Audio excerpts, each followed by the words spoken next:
नमस्कार दोस्तों, आप सबका स्वागत है हमारे YouTube चैनल कहानी ही कहानी में। आज हम बात करेंगे बॉलीवुड की मर्दानी गर्ल कहे जाने वाली एक्ट्रेस के बारे में। जी हाँ दोस्तों, हम बात कर रहे हैं रानी मुखर्जी की, जो अपने अभिनय के दम पर बॉलीवुड में अपनी एक अलग ही पहचान बनाई है। रानी मुखर्जी की पर्सनल और प्रोफेशनल लाइफ दोनों ही हमेशा से इंटरेस्टिंग रही है।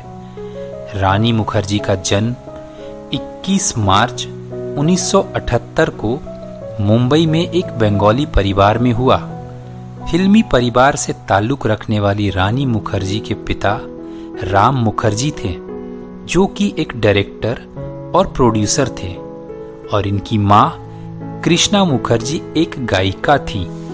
आप सबको ये जानकर हैरानी होगी कि पैदा होने के बाद हॉस्पिटल में रानी मुखर्जी की गलती से अदला बदली हो गई थी और वो गलती से एक पंजाबी परिवार में चली गई थी। उनकी माँ को एक दूसरा बच्चा दे दिया गया था, जो कि एक लड़का था। उनकी माँ उस बच्चे को देखते ही चिल्लाना शुरू कर दी कि मुझे लड़का नहीं, लड़की हुई है और मेरी बेटी की आंखें भूरी है। हॉस्पिटल वालों को जब उनकी गलती का एहसास हुआ तो जल्दी से रानी को ढूंढने लगे।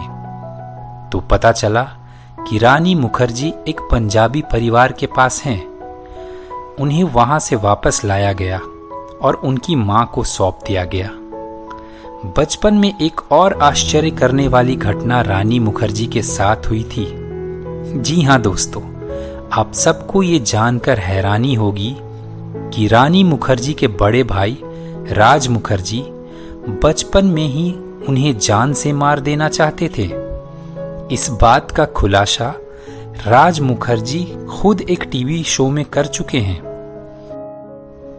दरअसल बचपन में राज मुखर्जी को ऐसा लगता था कि रानी के पैदा होने के बाद उनकी माँ राज को कम और रानी को ज्यादा प्यार करने लगी हैं। वो रानी को जमीन पर धक्का देने ही वाले थे कि डर गए और डर कर रुक गए। राज मुखर्जी आज भी बचपन की इस घटना को याद कर कर हंसते हैं। रानी मुखर्जी जब स्कूल में थी तब से ही उनका इंटरेस्ट एक्टिंग में था। ये एक्टिंग का इंटरेस्ट उनको अपनी फिल्मी परिवार से ही आया था। रानी को साल 1994 में डायरेक्टर सलीम खान ने अपनी फिल्म आ गले लग जा में काम करने का ऑफर दिया था। उस समय रानी की उम्र सिर्फ 16 साल थी। इस वजह से उनके माता पिता उन्हें इस फिल्म में काम करने से मना कर दिए। कुछ टाइम बाद जब रानी मुखर्जी का स्कूल खत्म हुआ तो साल 1996 में एक बंगाली फिल्म में उन्होंने काम किया, जिसका नाम था बियर फूल। इस फिल्म का डायरेक्शन रानी के पिता राम मुखर्जी ने ही किया था। इसमें रानी ने एक सपोर्टिंग एक्ट्रेस का रोल किया था। उसके बाद साल 1997 में रानी ने राजा की आएगी बारात से बॉलीवुड में डेब्यू किया था। राजा की आएगी बारात बॉक्स ऑफिस पर असफल रही, लेकिन रानी की अभिनय की तारीफ हर जगह हुई।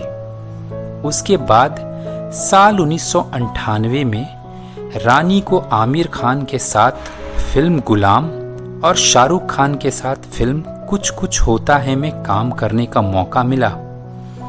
दोनों ही फिल्में 1998 के सफल फिल्मों में शामिल हुई। कुछ कुछ होता है के लिए रानी मुखर्जी को बेस्ट सपोर्टिंग रोल का फिल्म फेयर अवार्ड भी मिला। उसके बाद रानी ने बहुत से फिल्मों में काम किया, जैसे साथिया, चलते चलते, युवा, हम तुम, वीर ज़ारा। इन सब फिल्मों में रानी ने अपने अभिनय का जबरदस्त परिचय दिया। उसके बाद साल 2000 में आई फिल्म ब्लैक रानी मुखर्जी के करियर की सबसे महत्वपूर्ण फिल्मों में से एक है। संजय लीला भंसाली के निर्देशन में बनी फिल्म ब्लैक में रानी को सदी के महानायक अमिताभ बच्चन के साथ काम करने का अवसर मिला।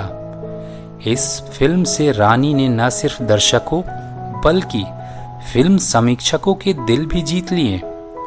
इसी साल रानी की एक और फिल्म आई, बंटी और बबली, वो भी जबरदस्त हिट साबित हुई।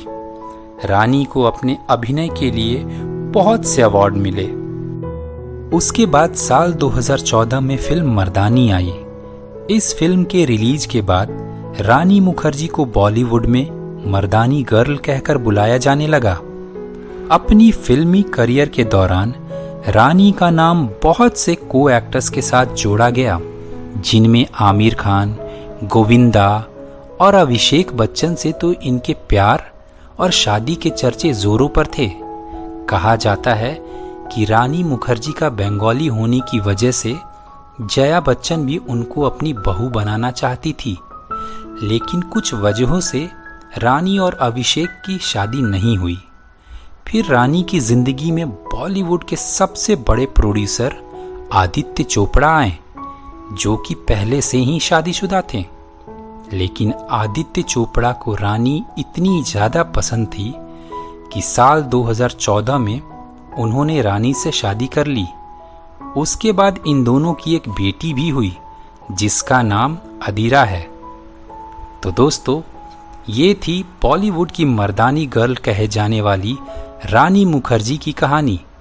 आप सबको रानी मुखर्जी की अभी तक की कौन सी फिल्म सबसे ज़्यादा पसंद है, कमेंट करके ज़रूर बताइए। और आप सबसे एक रिक्वेस्ट है, अगर आप लोगों को हमारी कहानी पसंद आ रही है तो प्लीज़ हमारे चैनल को सब्सक्राइब ज़रूर कर लें। Thank you.